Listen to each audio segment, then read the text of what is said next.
What's up, everyone? Marc Lobliner, CEO, MTS Nutrition, Chief Marketing Officer, TigerFitness.com, creator of the Outright Bar, as well as partner in the Ambrosia Collective and 015 Nutrition. So today, we're going to talk about goals and when they might actually be your biggest mistake. Look, you can't go back in time. You can't change things. You can't go back in time and take away stuff you did, right? We all make choices in life, right? We all make choices, some good, some bad, some spontaneous that might not be right, some spontaneous that might be completely correct. I've made all of the above, and I'm here to just kind of guide you guys to not make the mistakes that I have made. Now, the title of this video is probably going to be the biggest mistake I've ever made. And obviously, this is as pertaining to a lifestyle decision, right? I made a lot of really bad mistakes in life, like microcosms of life, like a choice here, a choice there, a move here, a move there, all mistakes. But when you get a lifestyle mistake, that's something that affects every part of your life, be it your family, your business, all of the above. And it's a mistake that, for me, was driven by a goal, that really had no long-term upside except for clout and reaching that goal. This goal did nothing for me. And the goal is competing in bodybuilding, to become a professional bodybuilder. That's right. I will say that when you are competing, when you have tunnel vision on winning, when you want to earn a pro card, it is the most selfish, narcissistic decision you will ever make. There's nothing good that comes out of contest prep. You get down to subhumane body fat levels, into a level that whether you're natural or on enhancements, you are not going to be healthy. Your energy levels will be sapped. You will be uncomfortable. You will be hungry. You will feel terrible. Some people, not as bad as others, but nobody is 100% optimal at that time. That time, your brain goes from thinking about work and focusing on things to do, to the gym, to when you get to eat, to the free meal you get to have after your show. It goes to training. You lack energy, so when you get done with work, when you get done with school, when you get done with training, you don't have time. You don't have energy. You don't have anything left in you to do what really matters. And that's spend time with your family. And that's work. Move your way up the corporate ladder. I got a couple examples and I'll let you guys kind of comment down below on what you feel. But before I go into those, be sure to subscribe to this channel, like this video, and of course, share it. This is something that I think can help people. For my brother turned pro in the IFPA, right? He was an OCB natural bodybuilder. And his work was fine. My brother was able to really tunnel vision and make sure his career kept going, from what I can understand. Could he have done better? Maybe. But did he do okay? Yeah. Where my brother really struggled was in his marriage, right? He was still doing his things. He was still going out and he was still coaching his kids in baseball. He was still doing what he could do. He was going to the gym early. Like, dude was getting to the gym right when it opened at like 4:30, 5 a.m., doing his cardio, doing his training, just really killing it. Structured eating plan, got obscenely shredded. Stupid shredded. I coached him into that show, and I'm going to take full credit for the coaching. But man, that kid, I say kid, he's 6 years my elder. That dude has balls. Like, our family, like the Lobliner mentality, like we joke about it online and stuff. Like, if you guys have noticed, my nephew's committed to Kansas State for baseball. My daughter's an absolute stud in wrestling and soccer. My kids both box and play soccer. We don't quit. We have a goal, we go. Like, my daughter deadlifts 370 pounds at 15 years old, right? Like, my brother has that mentality, that F you, I'm going to get this done mentality. And I remember we were sitting at dinner after the show, and we were so embarrassed how rude he was being. This is not my brother. My brother's the nicest guy ever, right? He and I are both people who talk to random people out of nowhere. And his attitude and his demeanor towards the waitress, I literally went up to her afterwards and I apologized, right? And I was like, dude, he just competed. I know that's not an excuse, but dude's kind of a dick. And then his wife, she's like, you can't let him do this again. And I said, yep, I'm not going to let him compete again. I'm not going to coach him. I can't coach my brother. He gets too tunnel vision. Can't do it. I'm not going to do that to my sister-in-law. I'm not going to do that to my nephew, my niece. Not going to do it. Not going to do it. And then me, the biggest jerk of them all. Look, dude, I actually handled prep pretty fucking well. I was pretty good at it, man. I competed in so many dozens of shows, probably, right? Earned my pro card in NABA. Look, here's what I did. I wasn't angry or short. I'm sure my employees, people who worked with me, probably will say otherwise. But for me, it was energy. I remember we were just breaking down boxes and cleaning up the garage. And I remember that I just sat in the garage, and what should have took me like 10 minutes took me like 3 hours.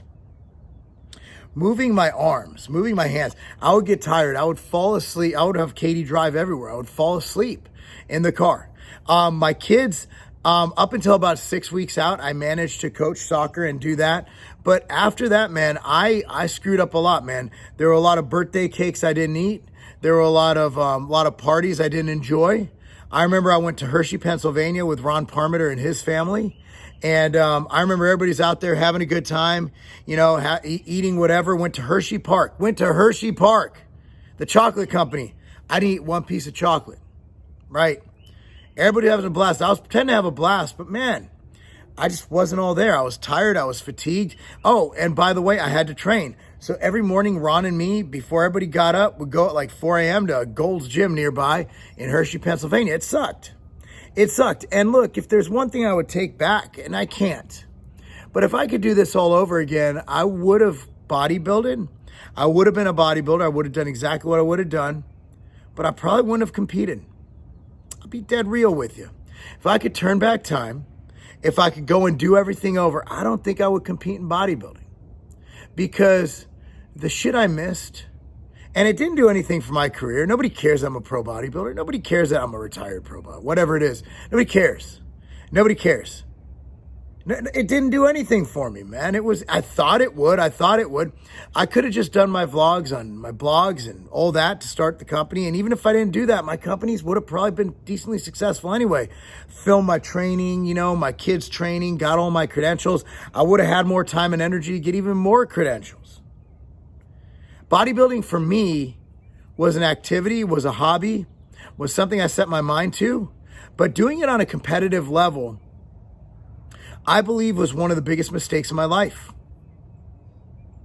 And here I am, someone who still wants to get back on stage, who still wants to compete, because it becomes an obsession, right? It becomes a sociopathic obsession, where you love the adoration. You're on stage. When I was doing well, when people knew who I was, people used to come to shows to watch me because I was moving up the ranks in the NPC. And then when I turned pro, Chris Jones was there, Big J was there, my buddy Van was there. A bunch of people came in, the whole crowd. A lot of the crowd was for me.